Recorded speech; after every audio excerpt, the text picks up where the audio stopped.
Tonight on CTV, find out why residents of Parmalee Hall were evacuated.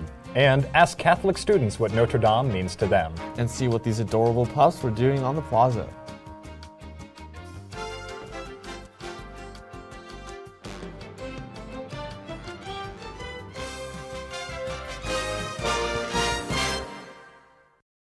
Good evening, Rams. Thank you for joining us. Tonight we bring you more on the meth bust, Polis's oil and gas overhaul, and of course the latest on ASCSU. I'm Edgar Cedillo. On Saturday night, students were evacuated from Parmalee Hall after their rooms were flooded. Police say a student intentionally broke a fire sprinkler, causing numerous rooms to flood. Tu Yen Fan, a student employee at Parmalee, says students are finally recovering from this disaster.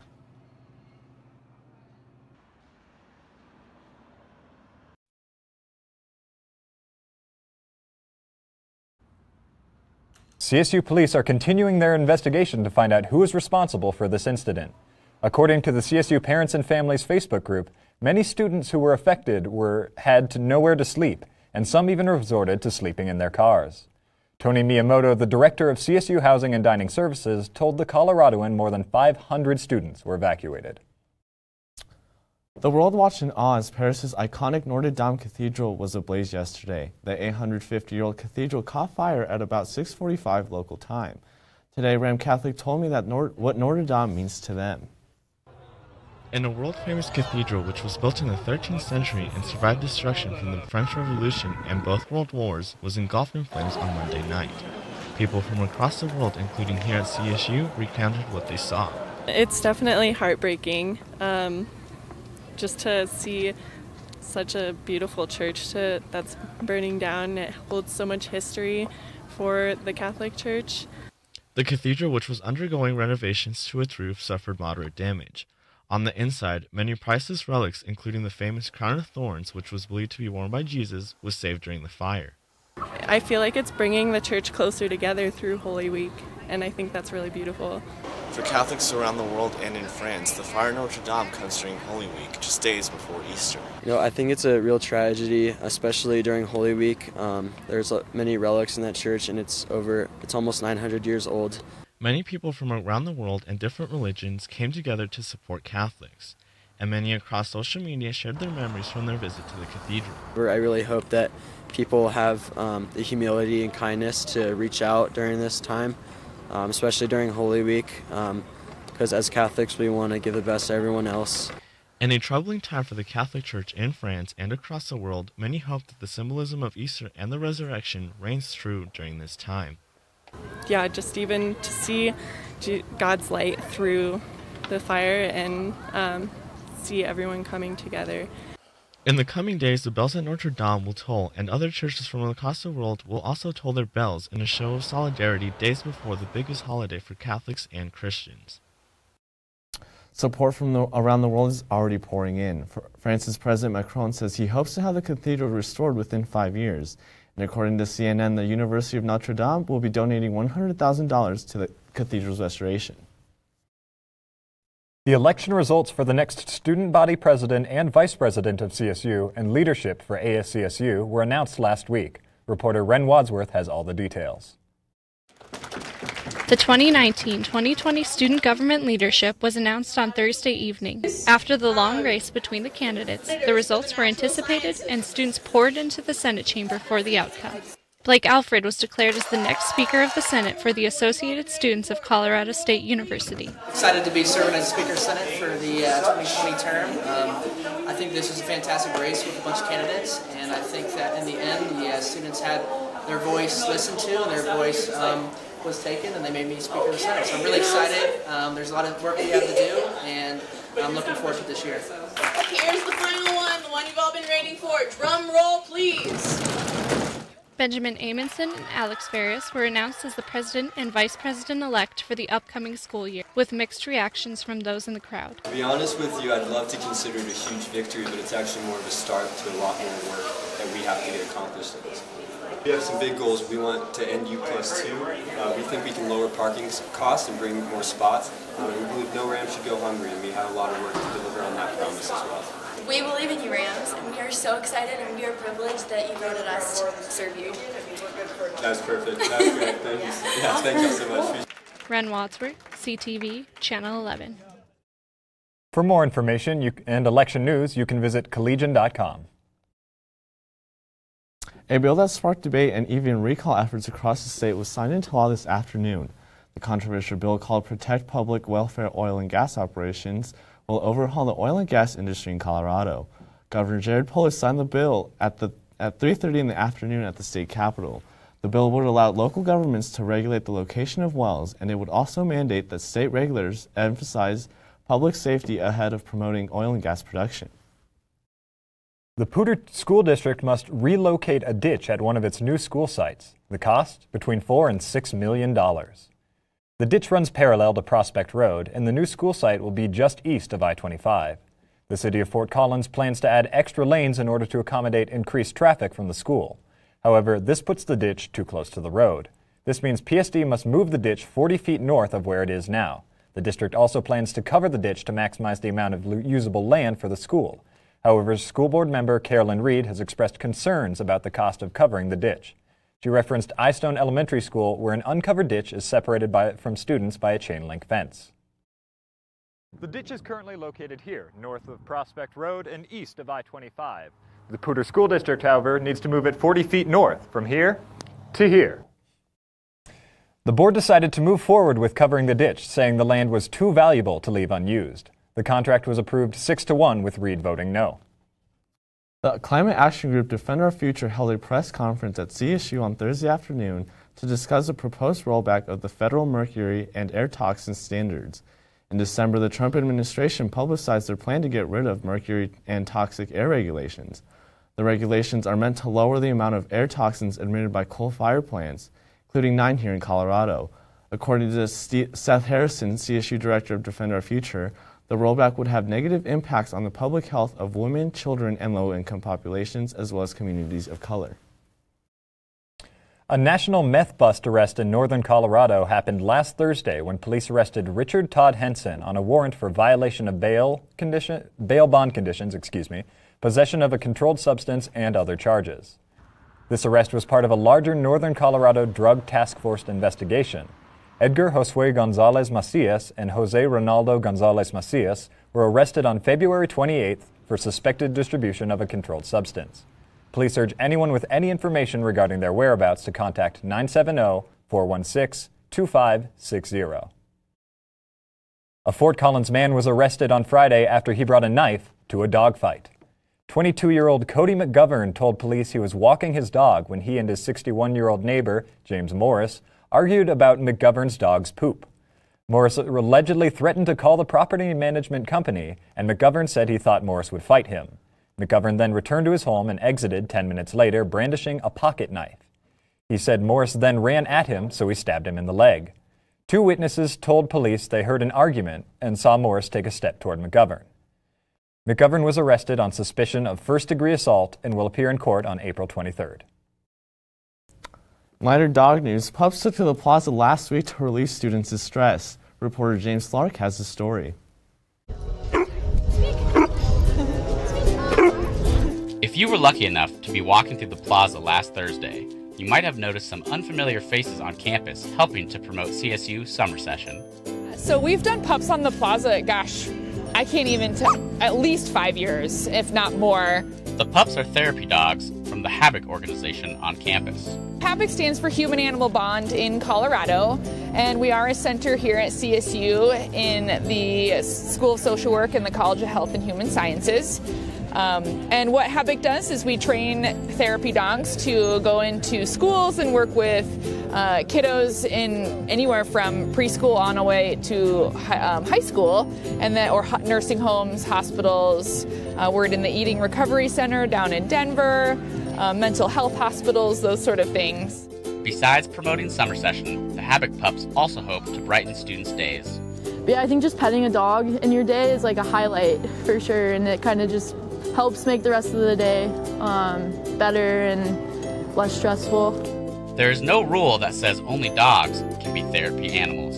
We adopted Tony back in 2006. We soon realized that he was pretty unusual, extremely affectionate, extremely loving, very outgoing to every single person that he met. I just thought and said to my husband, I wonder if there's such a thing as a therapy cat. Lo and behold, there is and was. And so we went through the training and became qualified as a animal-assisted therapy team, and we've been volunteering for 10 years now. This is James Clark reporting for CTV 11. For more information about Habik, you can visit their website at habik.chhs.collegestate.edu. Okay, those were like the cutest puppies ever. Oh, I saw them on the plaza on Thursday, and they were just all over you, loving up on you, so I love them. Yeah, me too. I actually had the opportunity to meet some of those dogs a few months ago when they came on to Humans of CSU.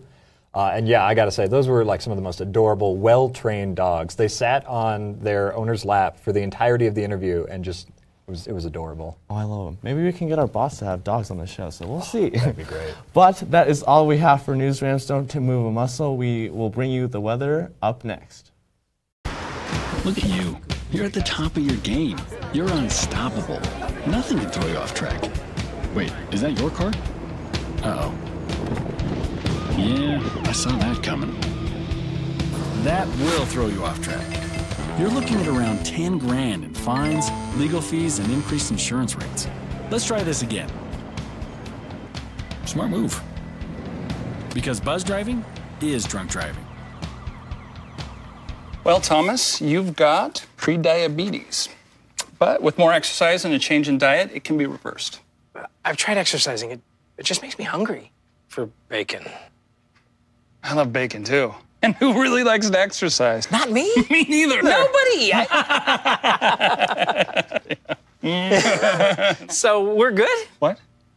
Oh, you still have pre-diabetes. Big time.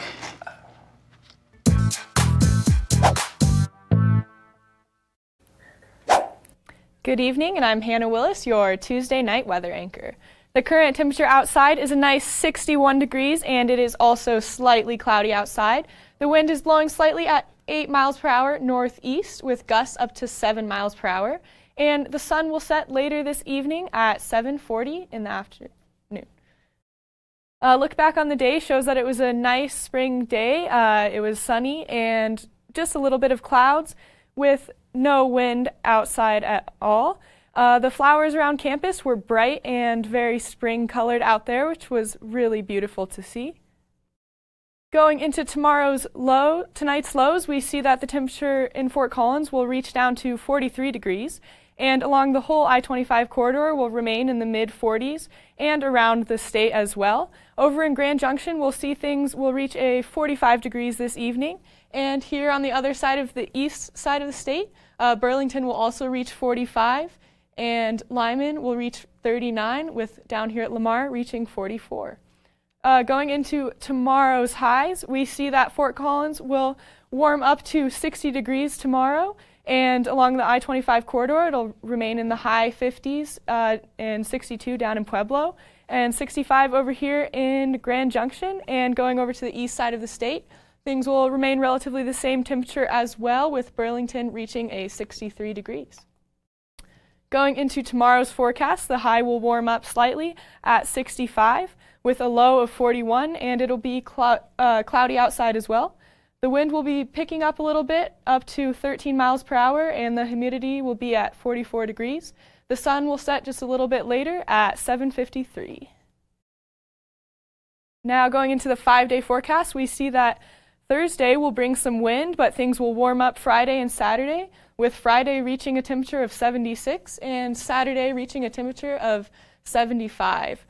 We also see that it'll be rainy on Sunday, so hopefully those April showers will bring more spring flowers.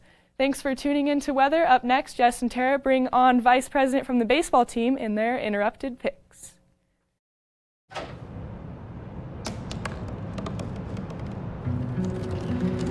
They said I couldn't dream. Called me a piece of trash and swore that's all I'd ever be.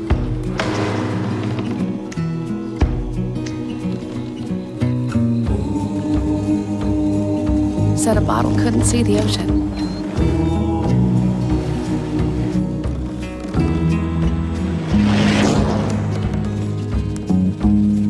give up. Go back to the dumpster. But I didn't listen. I made my way.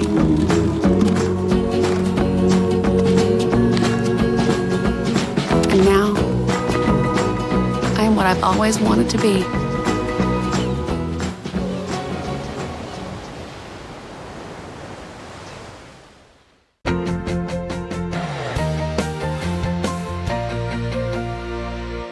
How's it going, Ram fans? And welcome to the JT Double Take. I'm Jessica Mendoza. And I'm Tara Barrow. Jessica, the CSU softball team got some exciting news this week. Yeah, absolutely. For the first time in over 21 years, the team is ranked in the coach's top 25 poll. It's really exciting for them. Yeah, and this is the first time since 1998. So this is a huge thing because this is, for people who don't know, with the NCAA 25 coach poll, it's where 32 Division I coaches vote on the top 25 teams. And for CSU to be put in the top 25, that is a very huge accomplishment for them. Absolutely, but I would say they're very well deserving after that really long win streak they had. And you can't forget to mention Amber Nelson did get Mountain West Player of the Week this week, so it's really exciting for her. Yeah, absolutely well deserved. She went 6 for 9 this weekend, was a huge key player for the Rams. Absolutely, batting .667 with 729 on base percentage. Well deserved award, absolutely. Definitely. Well, in other news, after the opening round at the 73rd Western Intercollegiate Tournament, the men's golf team remains in 4th place after scoring 3 over par. The Rams had a slow start entering the tournament, but were able to find their swings and posted a 3 over 353 to put them in 7 shots behind the opening round leader host, San Jose State. The Rams are currently in the last wave of play with Washington. Well, just over 3 weeks after declaring his transfer from the CSU men's basketball team, guard Anthony Bonner has found a new home at Missouri State. Bonner will be joining former coach Jace Hurl, who coached the Rams in the 2017-18 season and is now the assistant coach for the Bears. And even more recently, 6'9" sophomore forward Logan Ryan has also announced his decision to transfer from the program. Ryan totaled 41 rebounds for the Rams this past season and averaged 8 minutes per game. Wow, Jessica, another transfer? Well, we'll definitely have to see what the team has in store for us in the fall. Wow, but for the second week in a row, the Colorado State track and field team broke the school record for the women's 4x100 relay and smashed with a time of 44.06 at the Doug Max Invitational. Sprinters Mary Beth Sant, Lauren Gale, Destiny Rocker, and Jessica Uzude broke the record by 0.6 of a second faster than 44.66 run they had last week. Uzude also placed first in the women's 400-meter dash, giving her a personal best with a time of 53.79. Sant ran a personal best with a time of 11.56 and placed first in the women's 100-meter race, and Rocker crossed the finish line in the 200-meter race with a clock time of 24.15. And on the men's side of the track, senior Nathan Gish logged the 9th best men's outdoor time of 21.25 at the CSU, winning the men's 200-meter race, topping his previous best of 21.5 at last year's Mountain West Championship Conference. The Rams will hit the road for the next several meets in Southern California. The competition will begin tomorrow at Azusa Pacific and will continue with the Mount Sac Relay Classic. Well, Tara, the track and field team will be competing in California this week, so will former CSU wide receiver Preston Williams. Williams will be competing to win over NFL teams in hopes of being picked up in next week's draft. Now, there is some doubt whether Williams will be drafted at all after an off-season misdemeanor charge from 2016. The incident occurred while he was on scholarship at Tennessee. The charge has kept him from participating in the NFL Combine, and his numbers from Pro Day, well, they weren't impressive either. However, Williams himself has never doubted his own potential, even telling CTV reporters at Pro Day that he doesn't think anyone can cover him when asked about NFL cornerbacks. Well, today, Williams is in San Francisco visiting with the 49ers, and on Friday he will travel to east to Oakland to meet with the Raiders. The 49ers own the 2nd overall, 36th, and 67th picks throughout the first 3 rounds of the 2019 NFL Draft, while the Raiders have 5 picks in the first 3 rounds, with 3 of those being in the first round alone. Former CSU wide receivers coach Alvis Whitted, who is now with the Green Bay Packers, has opened the eyes of many to explore the possibility of Williams going to Green Bay. Whitted set Williams up in a pro-style passing attack and got to watch from the sidelines as Williams burned secondaries with his size and speed. However, Whitted has just recently been picked up by the Packers, so the amount of leverage he has with ownership and if he could get Williams onto the roster is in question. Another popular opinion from Ram Nation is the speculation of Williams going to join former Ram Michael Gallup in Dallas as a Cowboy. Both the Packers and the Cowboys are in need of upgrading their wide receivers, and some young talent like Williams could certainly benefit them. Well, with the NFL draft kicking off next Thursday, we're going to have to wait and see who, if any teams, do press play on Williams tapes. Well, Rams, you know what time it is. Hey Ram fans, so this week we thought we would change up Disruptive Picks and do it a little bit differently this time. So we are joined by Club Baseball Vice President Daniel Torreo. So Daniel, thank you for joining us. Thanks for having me. So Daniel, this week's Disruptive Picks come from Kaylee Wicker, and you may know this, but in the MLB, if a player steps on the field for only 1 minute of one game, they will get free health insurance from the MLB for their entire life. Did you know that? I did not.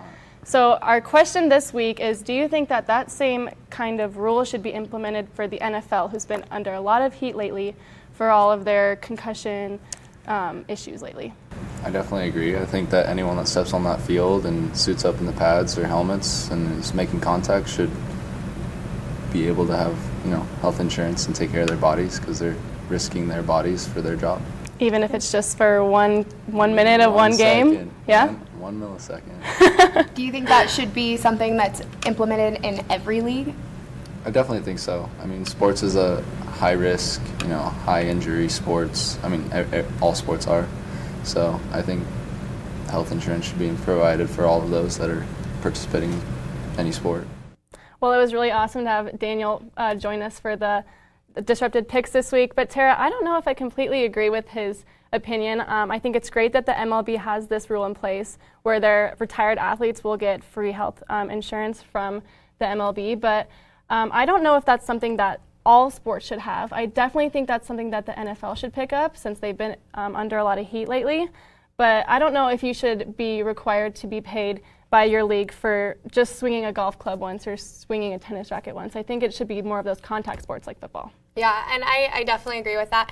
I'm kind of a person who thinks that health insurance is something that everyone should have because it is so important. Everyone needs it. I don't necessarily think that you should have it if you only step on a field once or have it within that second. But what's shocking to me is how the MLB has it, but the NFL doesn't have it. When the NFL has more deaths from the game, from it being being such a contact sport, from all the CT and all the head injury and all the more repercussions that you get from the long-term run in football. So that it is shocking to me that MLB has it. And I mean, the retiring age for football the average is 35, and for baseball it's around 38, 40, so it's pretty up there. I mean, Ichiro just retired, he's 45 years old. Yeah. So it's just shocking to me, honestly. Yeah, I know a lot of retired NFL athletes feel very disrespected and they don't feel like they're being taken care of by the NFL after all of the work that their body has been through from being in the NFL. I think this would be a great thing for them to pick up, but you know how we talked about esports being a sport coming up, what if, you get health insurance from the esports from just playing one tournament? I mean, I think there's got to be a line, but definitely something I think that the NFL should pick up. Yeah, and I mean, I definitely see where the MLB is coming from because as a college softball player, I play softball. I totally understand the repercussions in softball especially. I had multiple concussions when I played throughout my entire life in it, so I get it. It's definitely needed, but I do see where some of the arguments are coming in saying that why does the MLB have it and not all the other leagues? Yeah, absolutely. Well, thank you, Tara, for your opinion, and thank you also to Daniel for his opinion. And Ram fans, that is all we have for you tonight, but to stay updated on sports throughout the week, be sure to follow us on Twitter at sports_CTV. I'm Jessica Mendoza. And I'm Tara Barrow. But don't go anywhere just yet, Rams, because coming up next is Justin Ruiz has all you need to know in entertainment. Stay tuned. Well, Thomas, you've got pre-diabetes. But with more exercise and a change in diet, it can be reversed. I've tried exercising. It just makes me hungry for bacon. I love bacon, too. And who really likes to exercise? Not me. Me neither. Nobody. So we're good? What? Oh, you still have prediabetes. Big time. What's up, Henry? Hey, Julia. What's up? What are you drinking your coffee out of this morning? I don't even know. Yeah, no, you should fix that. It's uninspired. You gotta get in this 905 club, let me tell you. So if I donate $90.50, I can be part of this club? It's got mugs, it's got shirts, and it's all dedicated to KCSU. Well, I guess I'm going to donate to Club 905 because I support local college radio. What about you?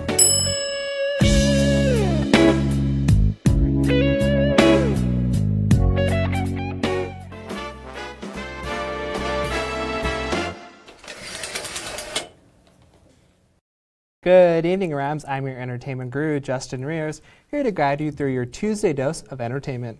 We have an exciting show with a returning NOCO hotspot, an up-and-coming donut shop, and more. So, let's get started. Dunkin' Donuts and Voodoo Donuts have some new competition on the horizon. The Donut Club is having the grand opening here in Fort Collins this Saturday. The Donut Club, co-owned by the founders of the Dough Bar, which appeared on Shark Tank, will commemorate its grand opening with a ribbon-cutting ceremony starting at 8 in the morning. With donut eating games, contests, and raffles, you may just have to lay off your diet for a little while. With movie bistros and IMAX becoming the go-to cinema experience, drive-ins are disappearing on the map.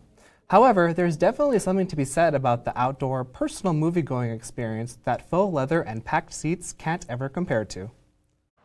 Luckily for us, we have an authentic drive-in theater experience right next door. After a 3-month break, the Holiday Twin Drive-In Theater is taking your ticket stubs with its grand reopening this past weekend. With the passing of its preceding owner, Wes Webb, the family-run business is happy to bring back a local NOCO fixture with new additions to the snack bar and renovations outside. Most of the community would say it's our drive-in, as in they own it, which we love, right? I think the coolest part is everyone takes ownership in it. They treat it as their own, and they really care. Sorry for the technical difficulties. As the sole surviving drive-in theater in northern Colorado, there are 8 drive-in theaters in total in all of Colorado. Holiday Twin wants its return to bring back comfort and fun to the community. Holiday Twin has screenings on Fridays and Saturdays this season. You can check out their listed movie lineup at holidaytwin.com. It feels like that one song from The Greatest Showman has slowly churned its way through the internet meme factory and artistic renditions on YouTube. Although it may be a bit much in my opinion, this lip sync video is not something to ignore. The Laramie County Sheriff's Office released a lip sync battle video that received praise and a personal shout out from Hugh Jackman on Instagram last fall. Now, the lip sync video is in the running to win CBS's new 1-hour special, Lip Sync to the Rescue. The video features the Laramie County Sheriff's Office lip syncing to the musical song, The Greatest Show. The top 10 finalists and winners will be revealed during the live TV special with a premiere date yet to be announced. You can vote for your favorite video online. And this extremely spicy cable television show needs no introduction. Spanning 8 seasons, Game of Thrones returned to King's Landing and Winterfell this past Sunday with record ratings for the season's 8th premiere. According to HBO, citing Nielsen estimates, the 1-hour opener drew an average audience of 11.8 million viewers. This breaks season 7's record 12.1 million views. While I like that the Game of Thrones is hashtag winning, I find it troubling that more than 11 million people have seen exactly 102 named characters die over the course of 8 years on their television and laptop screens. Although who's counting? Well, that's all the time I have tonight, Rams. Thank you for tuning in and make sure to come back tomorrow for Ram Life Entertainment. Same time, same channel with the people you know. Stay safe and have a great night.